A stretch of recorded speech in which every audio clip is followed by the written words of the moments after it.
Olá, muito boa noite, queridos amigos telespectadores da Rede Século XXI. Está começando para todo o Brasil o programa Eclésia. Eu sou o diácono Eric Módulo e com muita alegria estamos iniciando mais um programa Eclésia, um programa de bate-papo, catequese, história da igreja, assuntos relacionados à doutrina da nossa fé e também à cultura de maneira geral, principalmente a cultura que envolve a nossa fé católica. O programa de hoje está muito interessante. Nós vamos conversar sobre um assunto que eu tenho certeza que em algum momento da sua vida você ou já ouviu falar ou até mesmo discutiu sobre esse assunto, né? Existe conflito entre a ciência e a religião? Há mesmo, assim, uma briga entre a fé e a abordagem científica? Olha, esse é o norte da conversa de hoje. Estamos recebendo aqui pela primeira vez no programa Eclésia o professor Joel Gracioso, que está aqui ao meu lado. Boa noite, professor. Seja bem-vindo. Boa noite, Diácono. Prazer estar aqui com você, poder conversar um pouco sobre esse assunto. Alegria toda nossa. O professor Joel, ele trabalha lá na Faculdade São Bento de São Paulo. Ele é doutor em filosofia, é um estudioso do assunto. O currículo dele é extenso, tá? Para a gente ganhar tempo, a gente vai só resumir aqui o currículo dele. Mas o senhor estudou diversas áreas da filosofia, por exemplo, Santo Agostinho, uma área que o senhor estudou. Sim. Fiz mestrado, doutorado, etc. E estudei a questão do problema do mal, a filosofia do espírito segundo Santo Agostinho, como também eu estudei o pensamento de São Boaventura, de São Tomás de Aquino, ou seja, eu foco bastante a Idade Média, sou um pesquisador do período medieval, digamos que estudo o período medieval, e ao mesmo tempo estudo bastante a questão da antropologia, da filosofia, da religião. Então esse assunto, pelo que você acabou de dizer, obviamente, esse conflito entre ciência e religião faz parte do seu dia a dia. Se você se deparou com isso em diversas ocasiões. Bastante, né? Porque é muito comum, né, na nossa sociedade esse tipo de questionamento, né? Até que ponto é possível ser uma pessoa religiosa, digamos assim, professar uma fé, principalmente a questão da fé católica, né? Sem abrir mão da razão, sem abrir mão da inteligência, ou sem ter que sacrificar ou entrar num conflito nessa questão da ciência. E os meios de comunicação muitas vezes alimentam muito isso, né? De que não é possível. Ou seja, é como se eu tivesse que fazer uma escolha. Ou eu sigo a fé, ou eu sigo a razão. Ou eu sigo aquilo que a ciência diz, ou eu sigo o que a religião diz. Então, como professor de filosofia da religião, esse questionamento vem muito para a sala de aula, e também não só na universidade, mas em congressos e palestras e cursos que eu já tive a oportunidade de dar no Brasil e também fora do Brasil, esse questionamento é feito, né, constantemente. Para o nosso telespectador começar a entender do que se trata essa discussão, e daqui a pouco a gente vai entrar e vou perguntar para ele diretamente. Há conflito? É possível viver bem a fé católica, né? E da mesma maneira ter um bom relacionamento, vamos dizer assim, com o pensamento científico? Vou fazer essa pergunta na sequência. Mas antes, professor, para a gente entender, dá para definir o que é fé? Dá para definir o que é razão e ainda definir o que é ciência? Uhum. Me parece que é importante, em primeiro lugar, ou seja, antes de discutirmos realmente se esse conflito é real ou aparente, né, e se é possível uma postura de conciliação entre essas duas coisas, de fato nós precisamos explicitar um pouco o que se entende por fé, o que se entende por razão, porque muitas vezes são palavras desgastadas, certo, né? Bem desgastadas. Então, quando nós falamos em fé, eu particularmente, lógico, nós temos a definição que o Catecismo da Igreja apresenta, etc. E essas definições, né, ou noções que a Igreja nos apresenta, tem todo um respaldo na própria tradição da Igreja também. Então, por exemplo, como o próprio Santo Agostinho, que viveu lá em meados do século IV, século V, e São Tomás de Aquino, no século XIII. Santo Agostinho, ele gostava muito de dizer que a fé era um pensar com assentimento, né? E Santo Tomás muitas vezes dizia que a fé era um ato da inteligência movido pela vontade.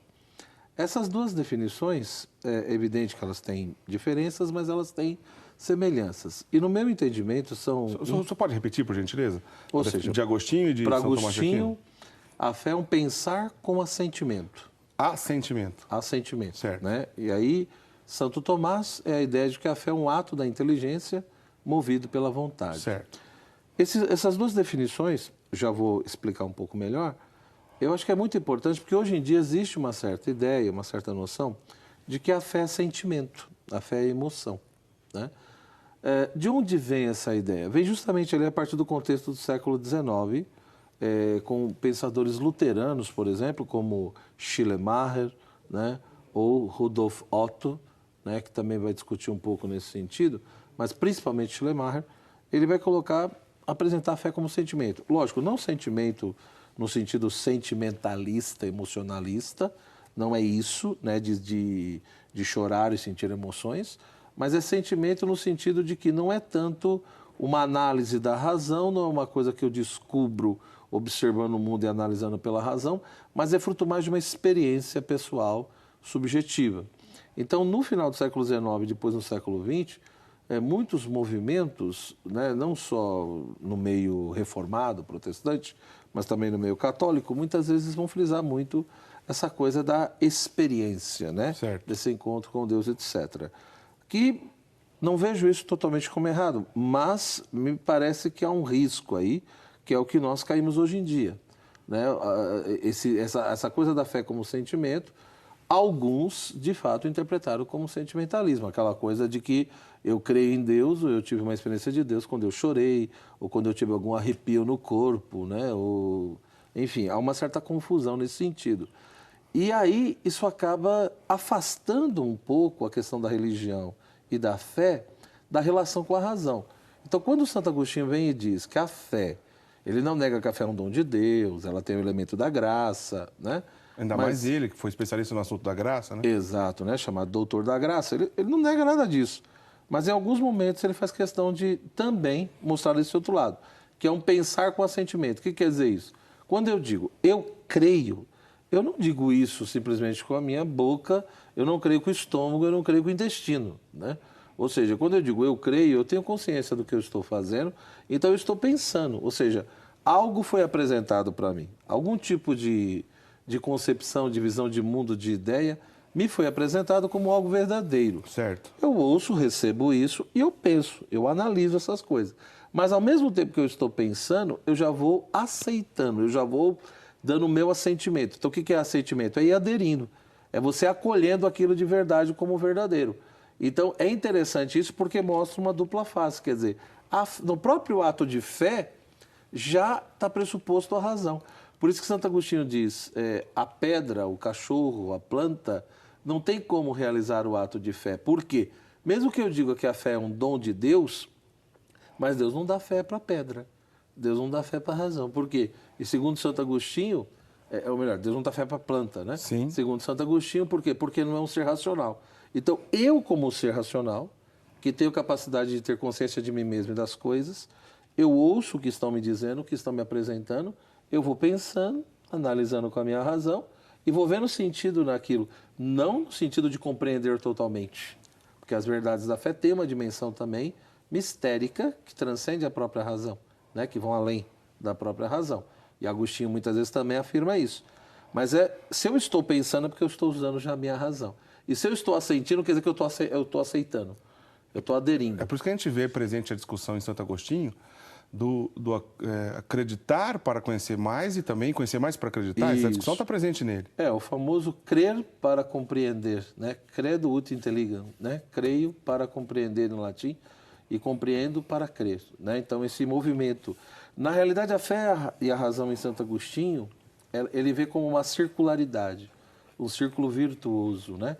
Eu creio para compreender e eu compreendo, né, para amar, né? Então, eu tenho que crer, ou seja, em relação às verdades da fé, se eu quiser compreender apenas usando a minha razão, sem o auxílio da fé, sem crer primeiro, principalmente as verdades reveladas, eu não vou conseguir compreender naquilo que é possível compreender.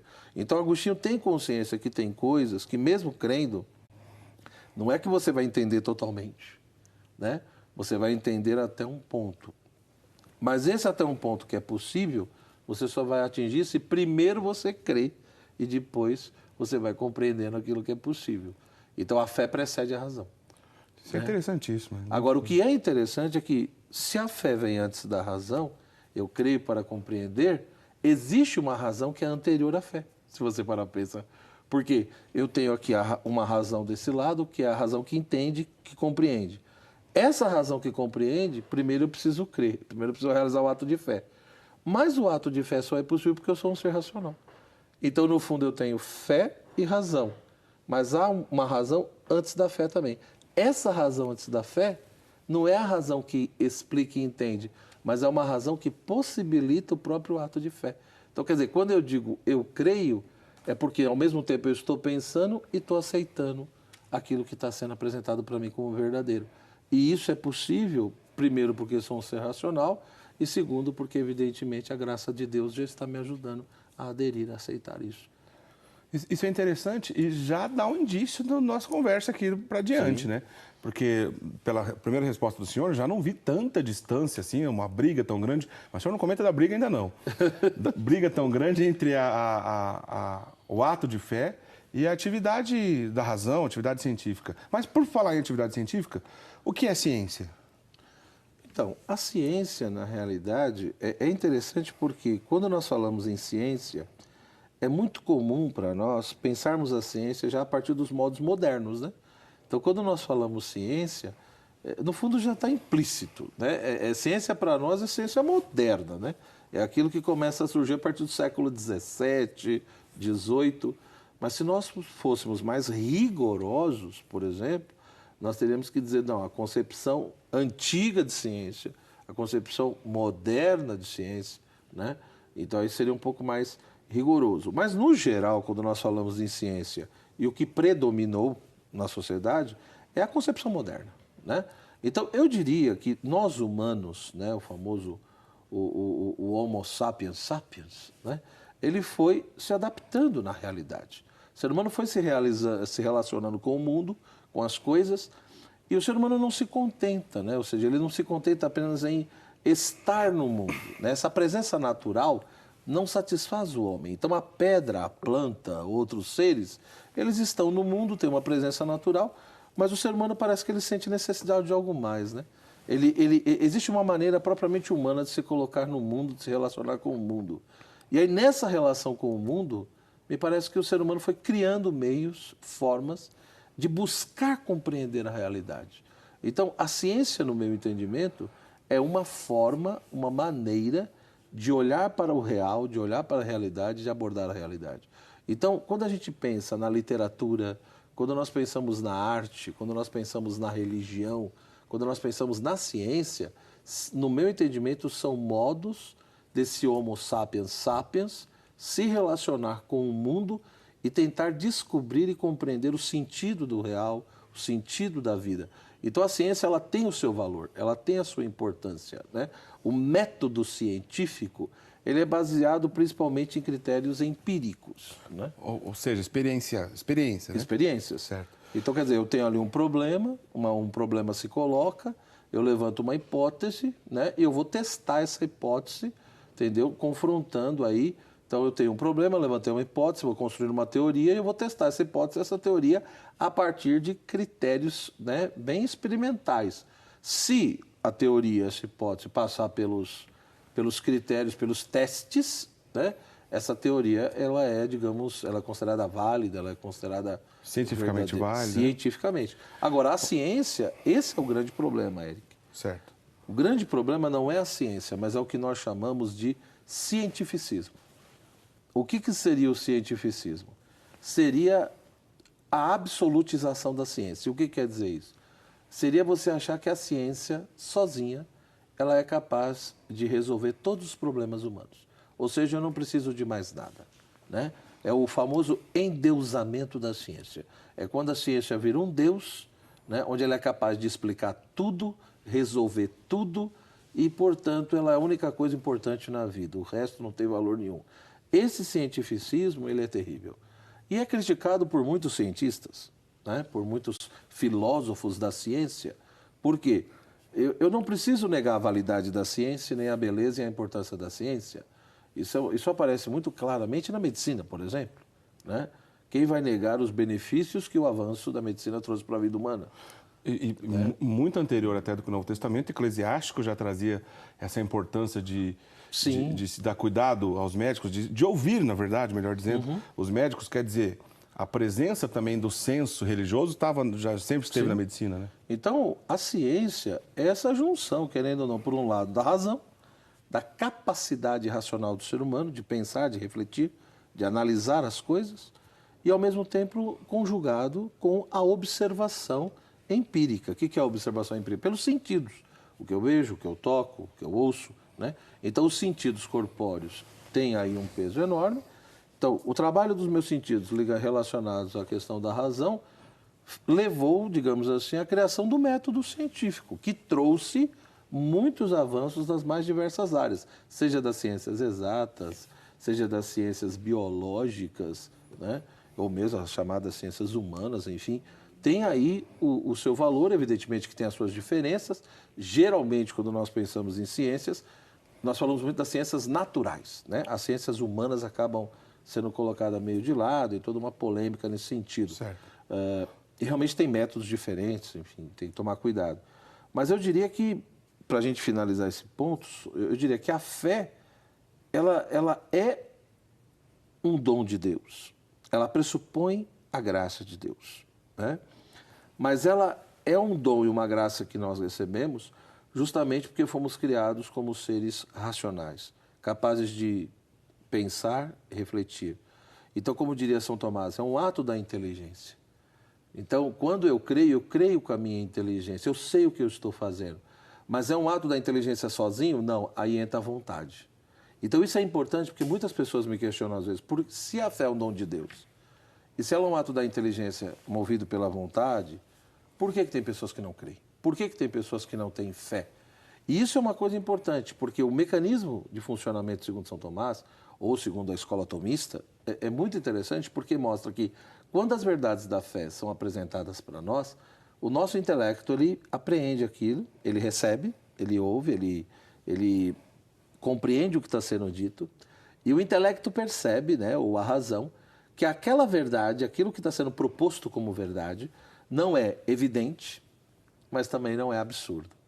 Se fosse evidente, o intelecto seria obrigado a aceitar. Se fosse absurdo, seria obrigado a rejeitar. Como não é nem evidente e nem absurdo, o intelecto fica meio parado e olha para a vontade e passa para a vontade. E aí a vontade é que junto com ele vai tomar a decisão. E aí a liberdade entra nessa discussão daí? Entra, e esse é o ponto. Eu vejo como que Deus é belo nesse sentido. Ele se revela, ele transmite a verdade revelada, isso é comunicado a nós, mas é interessante, repito, não é nem evidente e nem absurdo, justamente para preservar a liberdade, ou seja, para que o ser humano escolha. Então Deus, é como se ele mostrasse até um ponto para você ver que não é absurdo, mas também não é evidente para não te obrigar. E aí entra um fator importante, porque dependendo do que estiver influenciando a minha vontade, é aí que eu vou me abrir ao dom da fé ou me fechar. Porque, por exemplo, se um conjunto de paixões desordenadas estiverem influenciando a minha vontade, a minha tendência é rejeitar. À medida que a pessoa tem uma busca profunda, honesta, pela atividade científica, ele entende que essas experiências, essa necessidade de observação que o método, o rigor científico pede, se isso pode afastar a pessoa também da atividade de fé, né? Se de alguma maneira isso é um empecilho. No decorrer do século, a gente tem exemplos de todos os tipos, de diversos cientistas brilhantes que foram cristãos e outras adesões de crenças que não necessariamente o cristianismo, e muitos também que foram ateus, e também nem por isso foram cientistas menos brilhantes, né? O que o senhor diria a respeito disso? De que maneira a gente entende essa confusão? Eu entendo da seguinte forma, né? Eu acho que o grande problema é quando nós caímos em dois extremos. Como diria o Papa João Paulo II, na sua encíclica Fides et Ratio, quando ele lembrava que o fideísmo é um problema e o racionalismo é um problema. Ou seja, só achar que uma das duas coisas Exato. Basta. Então, só a razão ou só a fé, é isso? Exato. Né? Essa ideia ou seja, o fideísmo é a ideia de que para eu ter fé, para eu ser uma pessoa de fé, eu preciso abrir mão da minha razão, da minha inteligência. Eu não posso pensar mais, não posso questionar, não posso fazer nada. E o racionalismo é a ideia de que a razão humana e a ciência é uma das expressões, digamos assim, dessa capacidade racional do ser humano, é a única forma de abordar a realidade e de explicar a realidade. E o que é pior, a ideia de que a realidade se reduz àquilo que o método científico pode explicar. Certo. Então, eu acho que quando você realmente acha uma dessas duas coisas, fica muito difícil conciliar. Não tem como. Agora, se a gente entende, repito, que a fé, como a gente já disse, é um ato da razão, é um ato da inteligência, movido pela vontade, então eu posso ter fé justamente porque eu sou um ser racional, né? E não confundir fé com superstições e crendices, que é uma confusão que geralmente se faz. Né? Então, abre um parênteses para a gente e explica que confusão é essa. Quer dizer que crença e fé não é a mesma coisa? Então, do ponto de vista católico, não. Né? É importante ter claro que a crença é simplesmente o fato de você acreditar e aderir a algo. Certo. Né? Então, por exemplo, de repente você me diz que foi na China e que em tal lugar na China você encontrou não sei o quê. Eu não fui, não vi, não tem prova e eu acredito. Isso é uma crença. Eu acredito no que você está dizendo, eu dei crédito a isso. Agora, para a fé católica, quando se fala de fé, já se pressupõe um dado revelado, já se pressupõe uma revelação que foi dada, e principalmente a figura de Cristo como plenitude dessa revelação. Certo. Né? E essa presença da própria razão. Agora, a crendice e a superstição é pior.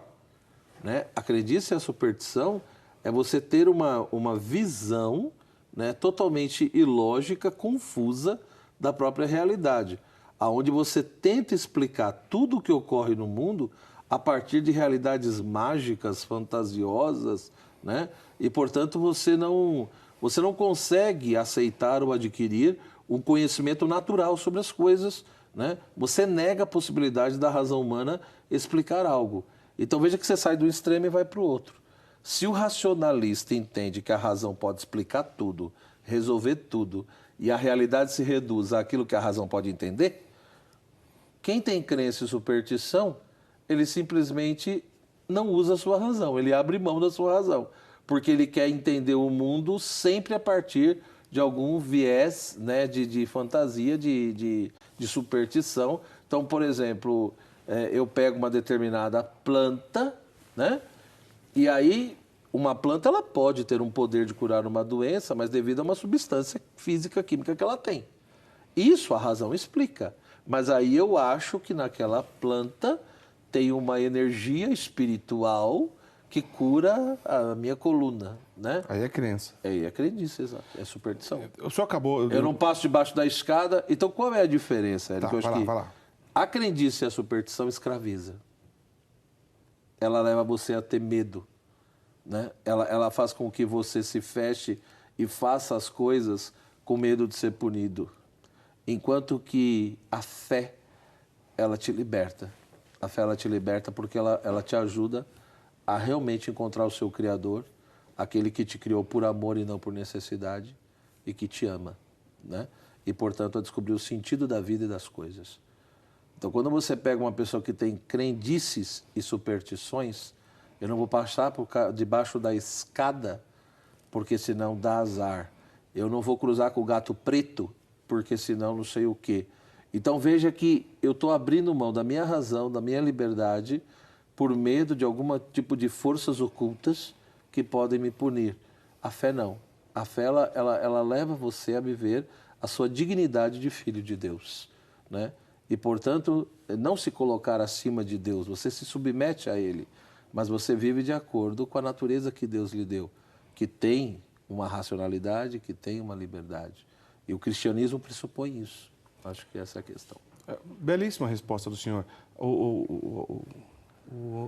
Depois eu pedi para o senhor fazer esse parênteses, mas antes, na verdade, o senhor estava um raciocínio super interessante, mas que ele descompletou agora, como o senhor acabou de dizer. Né? Porque, em outras palavras, à medida que a gente aprofunda esse relacionamento da fé e da razão, na fé católica, a gente vê uma coerência perfeitíssima. Exato. Né? Além de, obviamente, Deus é perfeitíssimo, ele não caberia, inclusive, a ele o atributo de incoerente, além disso tudo, obviamente a fé católica, muito mais, quando a gente assiste um filme e diz, olha, esse filme foi baseado em fatos reais, a gente fica um pouco mais emocionado. Mas a fé católica não é só baseada em fatos reais. Ela é a realidade propriamente dita diante dos nossos olhos. Jesus pisou nessa terra. Jesus se encarnou no seio da Virgem Maria. Então, tudo isso, do ponto de vista racional, ele tem uma... além dessa lógica muito grande, eu acho que o senhor já está respondendo de maneira indireta. A nossa crise assim, aqui do tema do programa. Eu diria duas coisas. Quer dizer, as verdades religiosas, por um lado, de fato, elas não são totalmente racionais, porque a razão ela não consegue dar conta totalmente dessas verdades reveladas, né? Então, são verdades que transcendem a razão, vão além da razão. Mas também não são irracionais, porque elas não vão contra a razão. É por isso que alguns autores vão dizer que as verdades reveladas, do ponto de vista cristão, elas são transracionais. Elas não são nem racionais, nem irracionais, mas elas são transracionais. Ou seja, a minha razão apreende algo ali e a minha própria razão me diz, olha, vá além. Não para onde eu paro. Eu parei aqui, mas você não precisa parar aqui. Você pode ir além. Então, por isso que não é irracional. Porque a minha razão não está dizendo para eu abrir mão do entendimento. O que ela está dizendo, ó, comigo você vai entender até aqui. Mas talvez por um outro caminho você vai entender muito mais. E aí a coerência e a lógica ajudam a botar isso em pratos limpos, né? Agora, professor, então, da onde vem esse conflito? Onde que a coisa ficou feia? Onde que parece que houve um rompimento ou uma guerra propriamente dito, dizendo, olha, ciência e religião não podem caminhar juntos, são coisas totalmente distintas. Pela resposta que o senhor deu até aqui, eu não vi uma distância tão grande assim. Eu vejo assim, duas coisas novamente, né? Eu acho que quando a gente pergunta se ciência e religião podem caminhar juntas, de fato existem práticas religiosas ou concepções religiosas que vão ter muita dificuldade de caminhar com a ciência. Porque a ciência realmente, ela, na medida que ela vai explicando pela via natural um conjunto enorme de fenômenos, né? E aí, de fato, para algumas religiões isso complica muito. Você entendeu? Agora, do ponto de vista cristão, não. Para o cristianismo, não. Né? O cardeal Ratzinger, ele já dizia isso no livro dele de Introdução à Teologia. Ele chamava a atenção para isso, de que o cristianismo é a religião do logos, é a religião da razão. Né? Não no sentido de racionalismo, mas no sentido do verbo de Deus, que se fez carne, que se encarnou. Né? Aliás, São João, no capítulo 3, ele usa, no original, a palavra logos mesmo. A palavra logos. Né? Então, isso é importante, mostrando que o cristianismo, na sua essência, na sua identidade íntima, ele tem tanto esse aspecto histórico e essa relação com a razão. Né? Porque o verbo de Deus, a sabedoria de Deus se fez carne. Então, é uma religião da razão. Não no sentido moderno racionalista, não é nisso. Então, é uma religião que tem um vínculo com isso. Então, por isso que, na história do cristianismo, sempre a teologia teve uma relação com a filosofia e sempre houve uma preocupação da igreja com essa questão do conhecimento. Eu acredito que o que ocorreu, repito, o conflito começa a ocorrer quando realmente a ciência começa a dar um monte de explicações mostrando que determinadas ideias religiosas não se sustentam, não têm relação com a realidade. E aí, no meu entendimento, aí entra a peculiaridade do cristianismo de conseguir estabelecer um diálogo, mesmo com dificuldade, mas estabelece. E outras tradições talvez tenham muito mais dificuldade. E tem um segundo ponto, que é a propaganda que foi feita. Aí, no fato, nós teríamos que tomar muito cuidado com os livros, sites que nós lemos, porque muitas vezes é uma história mal contada aí. Isso é um advento do século XX para cá? Sim, bastante. Não só do século XX, eu diria que a propaganda que se fez a partir do século XVIII, principalmente depois ali da Revolução Francesa, por exemplo... Eu vou dar um exemplo só para vocês entenderem. É muito comum, por exemplo, em livros de filosofia, dizerem o seguinte, que a partir do século XVIII, em vez de se preocupar com o mundo, com o objeto conhecido, os modernos foram os primeiros a se preocupar com o sujeito do conhecimento. Ou seja, em vez de eu me preocupar com o mundo, com o objeto que é conhecido, vamos se perguntar quem é esse sujeito que quer conhecer o objeto. Né? E os modernos foram os primeiros. E geralmente todo mundo repete isso. É muito comum nas aulas de filosofia os professores repetirem isso. Isso mostra o quê? Que realmente os modernos foram eficazes na propaganda. Mas é falso. É falso porque quando você estuda os antigos e os medievais, essa pergunta sobre se o ser humano esse sujeito do conhecimento pode ou não conhecer o mundo, como que o ser humano conhece, isso foi discutido antes dos modernos. Então, como que, vou dizer, isso começou com Descartes, isso começou com Immanuel Kant, né? Não é real isso. Pode ser que eles colocaram questões, detalhes que os outros não colocaram, mas não que eles foram os primeiros a falar sobre esse assunto. Como se os antigos medievais só tivessem preocupado com o objeto que eu conheço, com o mundo, e nunca se perguntaram sobre quem conhece esse objeto, se tem capacidade ou não. Só para ficar bem claro para o nosso telespectador, que talvez não está acostumado com tudo isso, o senhor me corrija se eu estiver errado, há um ramo da filosofia chamado epistemologia, que é a capacidade, a teoria do conhecimento, o que é possível ser conhecido, o que não é possível ser conhecido, de que maneira isso será conhecido. Então é dessa discussão que o senhor está dizendo, não é isso? Isso. Então, para muitos, isso só surgiu no século XVII, XVIII. Certo. Antes disso, não... Agora, por isso que eu digo, uma propaganda que foi muito bem feita. E todo mundo engoliu. Mas hoje em dia já tem várias pesquisas questionando isso. E mostrando que não é bem assim. Essa questão você já encontra elementos disso em Aristóteles, você entendeu? No próprio Agostinho, no próprio São Tomás e tantos outros. Então, não foram eles que inventaram. Então, finalizando esse ponto, o que eu diria?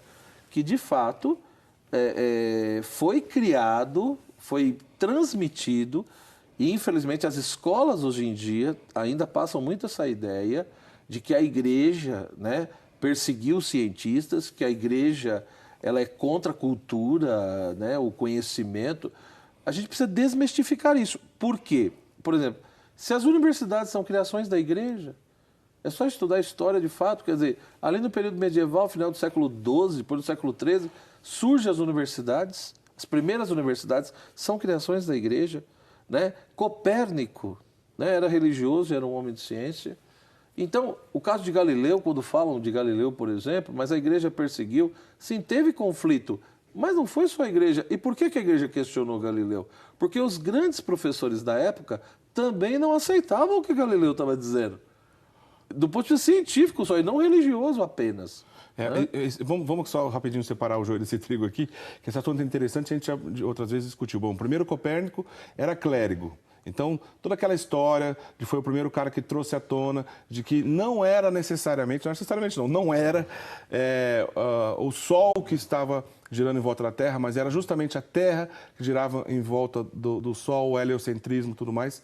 Essa ideia nasceu patrocinada pela igreja, sendo que ele era clérigo. Sim. Então, para começar o começo da conversa aí, toda a revolução chamada de Copérnico que ele fez. Depois Galileu Galilei, né, que há pessoas de má fé que vai dizer, a gente já disse aqui em outras ocasiões no programa, mas sempre vale a pena relembrar, não foi a igreja que assassinou Galileu Galilei, ele morreu idoso na casa dele, né?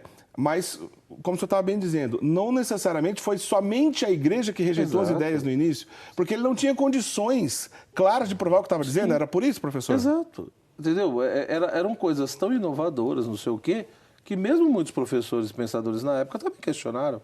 Então, existiu conflito? Existiu. Mas não no sentido de má fé, porque queria manipular a consciência das pessoas e esconder a verdade, né? Então, a igreja tinha esse apreço pelo conhecimento, pela ciência.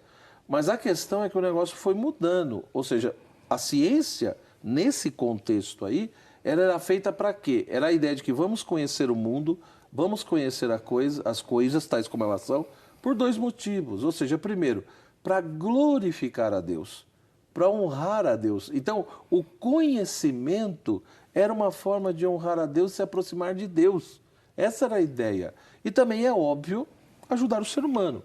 A questão é que foi mudando.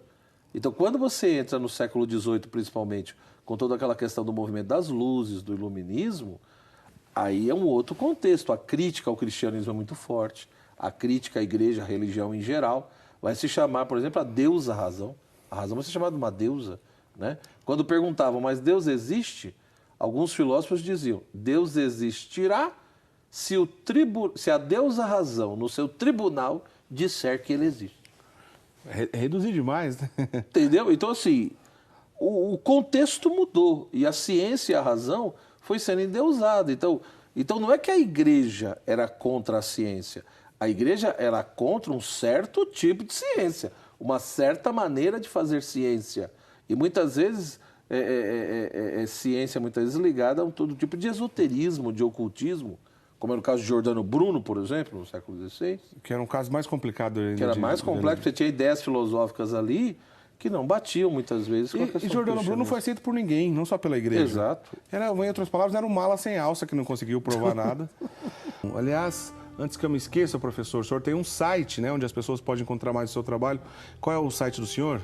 É www.joelgracioso.com.br. Joel Gracioso, seu nome.com.br, no Facebook também pelo mesmo nome, né? facebook.com/Joel Gracioso.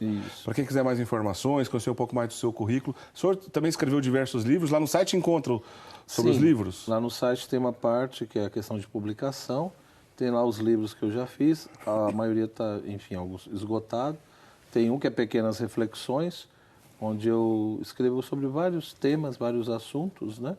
Tanto na área de filosofia quanto de teologia, e aí é possível adquirir esse livro pelo site. Muito bem. Professor, evolucionismo e criacionismo, né? É uma outra discussão que não tem fim.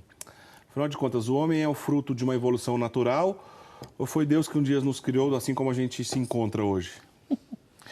Eu acho assim, aí volta de novo aquilo que a gente discutia no bloco anterior, né? Ou seja, quando a gente fala se ciência e religião se contrapõem ou não, vai depender muito de qual religião que nós estamos falando e qual é a concepção que eu tenho de ciência. Então, a ciência, foi o que eu disse, é um modo de abordar a realidade a partir de um determinado método. E esse método tem essa conjugação desse trabalho, tanto dos meus sentidos quanto da minha razão. Então, a ciência é isso. Agora, a realidade não se reduz àquilo que a ciência pode demonstrar ou àquilo que o método científico pode captar e explicar. Esse é o primeiro ponto, né? Então, repito, depende muito de qual religião que você está falando e depende muito realmente como você vivencia essa questão da ciência. O problema de alguns cientistas, o que ocorre? Você tem ali um problema, você levanta uma hipótese, estabelece uma teoria, você vai testar essa teoria, né? E aí você tem, digamos, os resultados, as informações. Só que aí tem um elemento que é muito delicado, que é como você vai interpretar essas informações. Certo. E muitos cientistas, eles vão além daquilo que o método autoriza. Então, o que muitos cientistas não percebem, alguns é interessante, tem cientistas que se você fizer determinadas perguntas para ele, dentro da pesquisa que ele está fazendo, ele vai dizer, olha, eu não sei, eu não posso responder. Aí você vai dizer, por quê? Ele vai dizer, porque o que o método me dá é até aqui. Certo. As informações que eu tenho e o que eu posso me pronunciar com uma certa segurança a partir do método científico é isso, é até esse ponto. Ah, mas e essa outra coisa? Eu não sei. Ou seja, ele fez uma escolha de responder simplesmente como cientista. Honestidade intelectual. Exato. Só que tem pessoas que vão além. Quando ele vai além, é aí onde ele, no fundo, transforma-se ou em um religioso sem querer, porque ele já está afirmando coisas que o método não autoriza, ou é onde ele entra no espaço, no âmbito da filosofia, principalmente do que alguns chamam de metafísica, né? Essa questão do estudo dos primeiros princípios, da origem das coisas, da questão do ser, né? De onde tudo veio, para onde tudo vai, etc., mas no sentido mais reflexivo, né? E não tanto daquilo que o método empírico me dá. Então, o grande problema é esse, quer dizer, se um cientista se prende ao método dele, até ali tudo bem. O problema é quando ele vai além. Ou pelo menos ele deveria ser honesto, ele deveria dizer, olha, tudo que eu disse até então é baseado no método. Daqui para cá, eu já estou filosofando. Eu já estou dando a minha opinião a partir de uma determinada filosofia que eu acho que é verdadeira. Entendeu? Então, e isso aconteceu nessa discussão evolucionismo e criacionismo? Então, isso que eu ia falar. O grande exemplo disso é o evolucionismo e o criacionismo. Certo. Ou seja, quando eu penso na questão da evolução, é interessante que todo mundo já pensa no Darwin, na questão do darwinismo, né? Ou do neodarwinismo. E isso é um problema, porque na realidade a gente tem que saber separar. Uma coisa é a evolução enquanto um fato. Essa é a primeira discussão que deveria ser feita. Ou seja, a evolução realmente é um fato ou não é? Eu tenho argumentos e tenho provas de que houve uma evolução? Esse é um primeiro ponto que tem que ser discutido. Supondo que houve uma evolução, porque aí tem vários argumentos. Aí é que surgem as teorias para tentar explicar esse fenômeno, esse fato. Então, o que se chama de darwinismo é uma teoria que defende que houve uma evolução e tenta explicar isso de um jeito. O neodarwinismo já é uma, digamos, correção ou uma tentativa de tentar o darwinismo mais forte. Então, se o darwinismo vai se pautar tanto no conceito de seleção natural, mais forte sobrevive, toda aquela história, né? Se adapta mais rápido, o neodarwinismo é o conceito de mutação genética, etc. Então, é uma maneira de tentar explicar essa evolução que teria ocorrido. Então, esse modo de pensar se contrapõe à ideia de que existe um Deus que criou todas as coisas? Em tese, não. Então, veja que são duas perguntas diferentes. Uma coisa é perguntar, a Igreja Católica aprova isso? É uma pergunta. Outra coisa é dizer, em tese, teoria, criacionismo e evolucionismo se contrapõem? Depende como você vê o evolucionismo. Então, se você entende a evolução numa perspectiva darwinista ou neodarwinista, eu diria que é bem delicado e difícil conciliar com o conceito de criacionismo, né? Mas também depende muito do que eu entendo por criacionismo.